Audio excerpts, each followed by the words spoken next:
tartankan oo ay ka qayb qaadanayeen dugsiyada sare gobolada Sool iyo Cayn. Tartankan oo ah kii labaad ee jaamacaddu u qabatay ardaydan ayaa ujeedadiisu waxay sida ardaydu isu dhaafsan lahaayeen aqoonta lagu kala dhigo iskuulada kala duwan ee ku yaala deegaanadaasi, taasoo haddii ay sii socoto wax weyn ka bedeli doonta isdhexgalka iskuulada iyo sida ay ardaydaasi isu dhaafsan lahaayeen aqoonta guud. Xiritaanka tartankan ayaa waxaa ka soo qayb galay aqoon-yahano, ganacsato, ardayda jaamacadda Nugaal, waalidiin iyo qurbajoogta deegaankan. Dhammaan ka soo qaybgalayaasha ayaa waxay soo dhaweeyeen tartankan sanad kasta ay qabatay jaamacadda ardayda ka kala yimid dugsiyada sare ee ku yaala magaalooyinka waaweyn. Iskuuladii ku kala guuleystay kaalimaha kala duwan ay ka mid ka hayeen iskuulka Ilays ee ku yaala magaalada Laascaanood oo galay isagu kaalinta koowaad, halka iskuulka Wurur uu galay kaalinta labaad. Macaadiida shariicada islaamka lagu kala bartay ku yaala magaalooyinka Buuhoodle iyo Laascaanood ayaa waxaa kaalinta koowaad galay macadka Al-Furqaan ee ku yaala magaalada Buuhoodle, halka macadka Al-Furqaan ee ku yaala magaalada Laascaanood uu galay kaalinta labaad, iyadoo iskuuladii kale ee soo hadhay halkaasi lagu guddoonsiiyay abaalmarino kala duwan. Tartankan ayaa waxaa ka soo qayb galay mas'uuliyiinta shirkadaha isgaarsiinta iyagu ka jira gudaha magaalada Laascaanood. Ugu horeyn halkaasi waxaa ka hadlay gudoomiyaha shirkadda Golis Aadan Cali Nuur oo shirkadda Golis iyadoo ka qayb qaadanaysay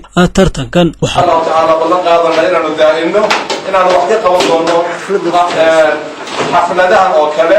iyo aday waxbarashada tahay waxa weeye jaamacadaha iyo sekondariga iyo macaadada iyo xifdul quraanka intaba inaan dhiirigelino ayay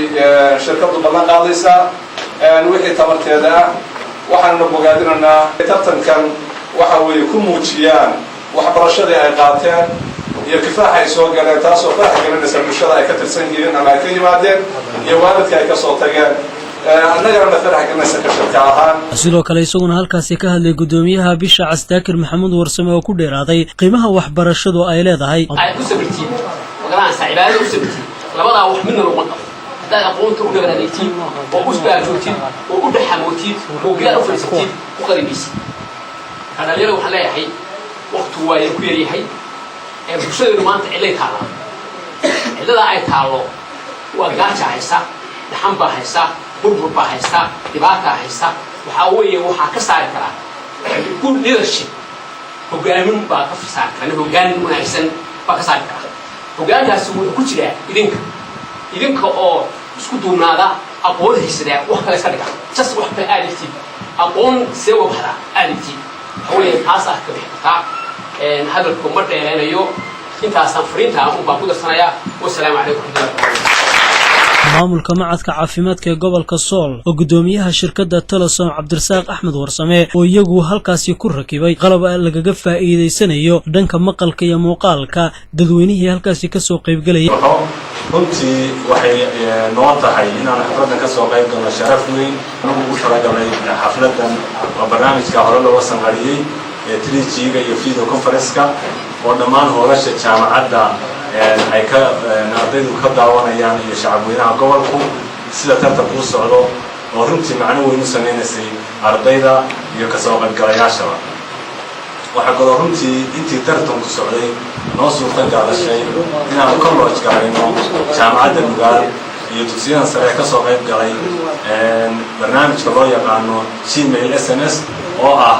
in qofku isagoo kombiyuutarkiisa dul fadhiya telefoonada Telesom dhammaan u diri karo warar ama uu la xiriiri karo. arrinkaas oo ka shirkad ahaan aan mar walba u taagannahay in aanu idinku xidhno caalamka. ganacsatada iyo mas'uuliyiinta iyo qurbajoogta ayaa waxa isla qaateen in wax weyn ay ka bedeli doonto tartan aqooneedkan ay jaamacadda Nugaal iyo ururada ka jira jaamacaddu ay soo qaban qaabiyeen lana filayo inuu sii socdo iskuulada ka maqanna sanadka dambe ay ka soo qayb gali doonaan. iyo saddexda arday oo 11 iskuul markaad 11 saddex ku dhufato 33daas arday waliba galabta keligii gaar wuxuu qaadan doonaa boorso weyn oo waxa ku jira ilaahay uu noo ogyahay. qolada Ilays Secondary School oo 9 iskuul hogaaminaysa waxa ugu jira buugaagta wax lagu qoro nooca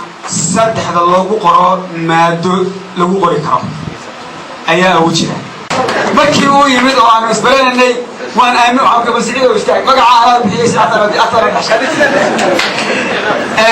سعيد يروح قبله سيدا قبلها أنا قلت يعني هدية قارة إذا كان قبله واحد هدية قارة يلو دياري هو يكون نقطه